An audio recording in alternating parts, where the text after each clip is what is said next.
At this time, I have the honor to present to you the moral leader of our nation.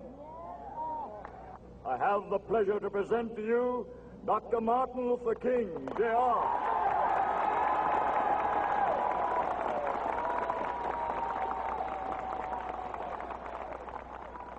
I am happy to join with you today in what will go down in history as the greatest demonstration for freedom in the history of our nation.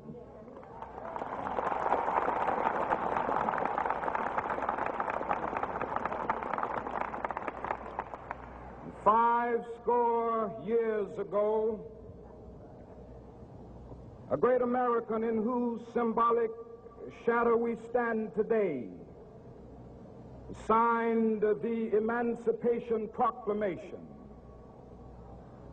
This momentous decree came as a great beacon light of hope to millions of Negro slaves who had been seared in the flames of withering injustice. It came as a joyous daybreak to end the long night of their captivity. But 100 years later, the Negro still is not free. 100 years later,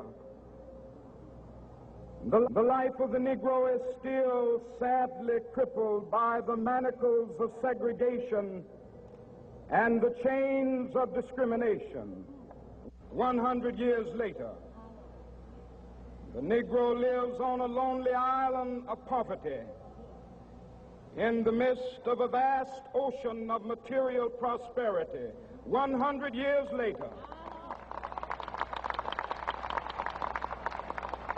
the Negro is still languished in the corners of American society and finds himself in exile in his own land.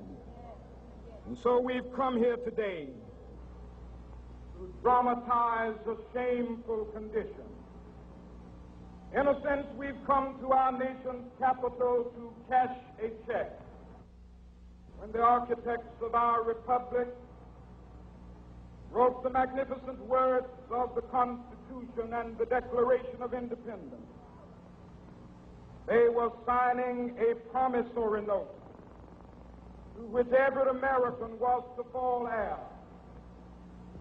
This note was a promise that all men, yes, black men as well as white men, would be guaranteed the unalienable rights of life, liberty, and the pursuit of happiness.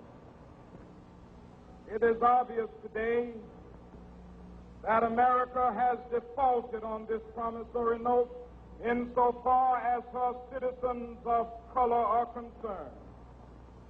Instead of honoring this sacred obligation, America has given the Negro people a bad check, a check which has come back marked insufficient funds.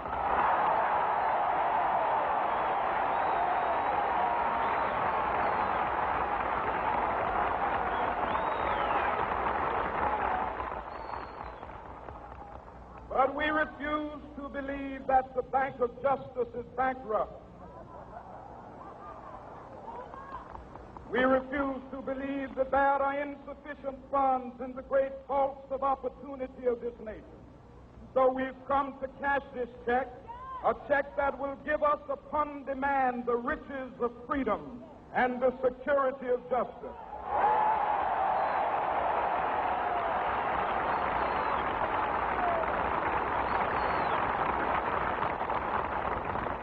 We have also come to this hallowed spot to remind America of the fierce urgency of now. This is no time to engage in the luxury of cooling off or to take the tranquilizing drug of gradualism.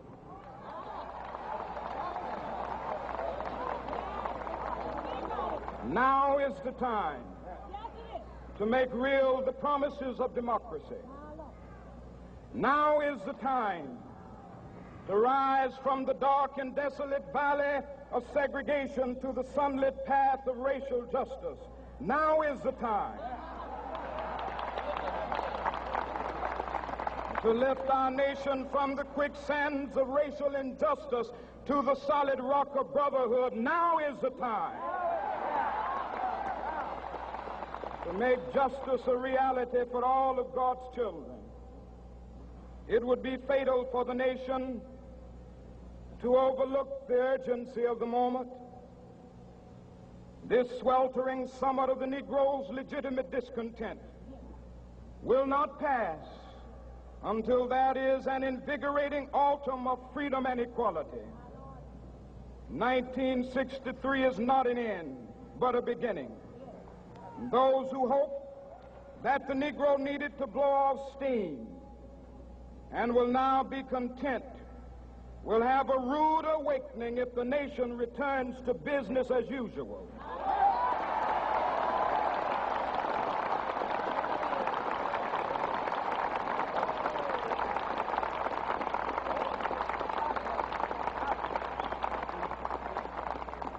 There will be neither rest nor tranquility in America until the Negro is granted his citizenship rights. The whirlwinds of revolt will continue to shake the foundations of our nation until the bright day of justice emerges. But that is something that I must say to my people who stand on the warm threshold which leads into the palace of justice. In the process of gaining our rightful place, we must not be guilty of wrongful deeds. Let us not seek to satisfy our thirst for freedom by drinking from the cup of bitterness and hatred.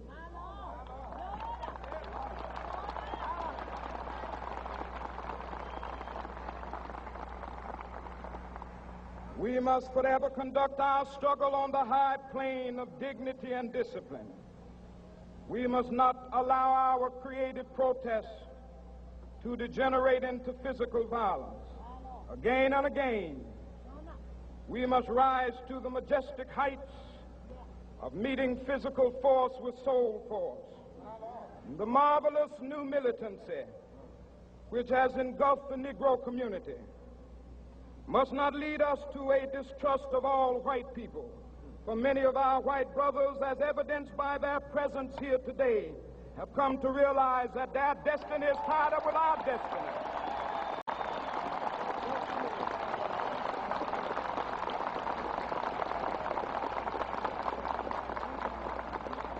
And they have come to realize that their freedom is inextricably bound to our freedom. We cannot walk alone. And as we walk, we must make the pledge that we shall always march ahead. We cannot turn back. There are those who are asking the devotees of civil rights, when will you be satisfied? We can never be satisfied as long as the Negro is the victim of the unspeakable horrors of police brutality. We can never be satisfied as long as our bodies, heavy with the fatigue of travel, cannot gain lodging in the motels of the highways and the hotels of the cities.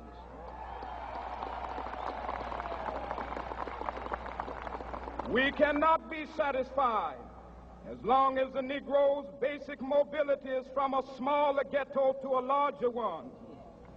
We can never be satisfied as long as our children are stripped of their selfhood and robbed of their dignity by signs stating for whites only.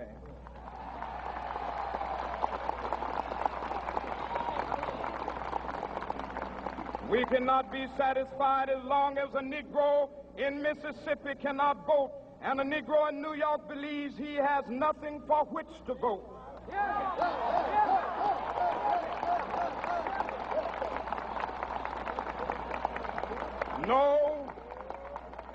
No, we are not satisfied, and we will not be satisfied until justice rolls down like waters and righteousness like a mighty stream.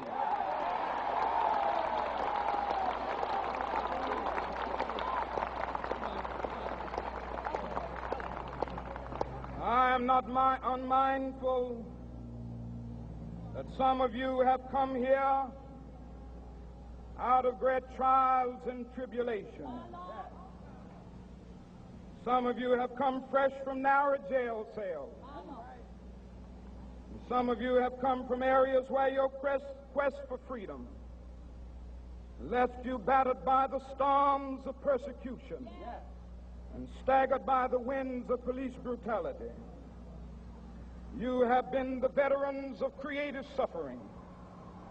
Continue to work with the faith that unearned suffering is redemptive. Go back to Mississippi. Go back to Alabama. Go back to South Carolina. Go back to Georgia. Go back to Louisiana. Go back to the slums and ghettos of our northern cities, knowing that somehow this situation can and will be changed. Let us not wallow in the valley of despair. I say to you today, my friend,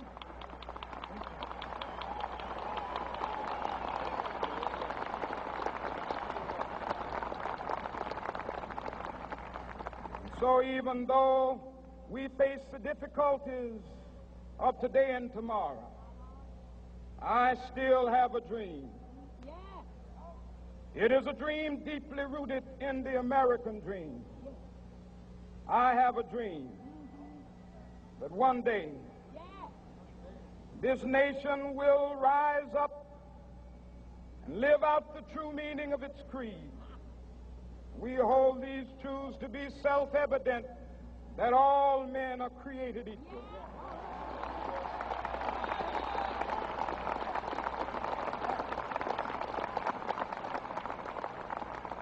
I have a dream that one day on the red hills of Georgia, the sons of former slaves and the sons of former slave owners will be able to sit down together at the table of brotherhood. I have a dream that one day, even the state of Mississippi, a state sweltering with the heat of injustice, sweltering with the heat of oppression, will be transformed into an oasis of freedom and justice. I have a dream that my 4 little children will one day live in a nation where they will not be judged by the color of their skin, but by the content of their character. I have a dream today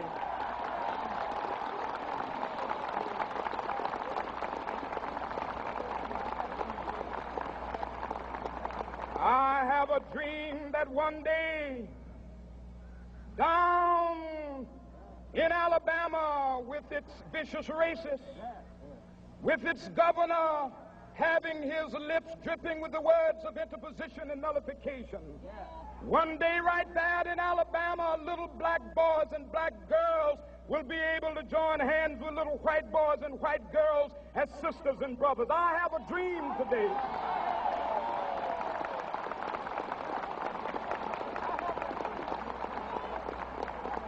I have a dream that one day every valley shall be exalted, and every hill and mountain shall be made low, the rough places will be made plain, and the crooked places will be made straight, and the glory of the Lord shall be revealed, and all flesh shall see it together.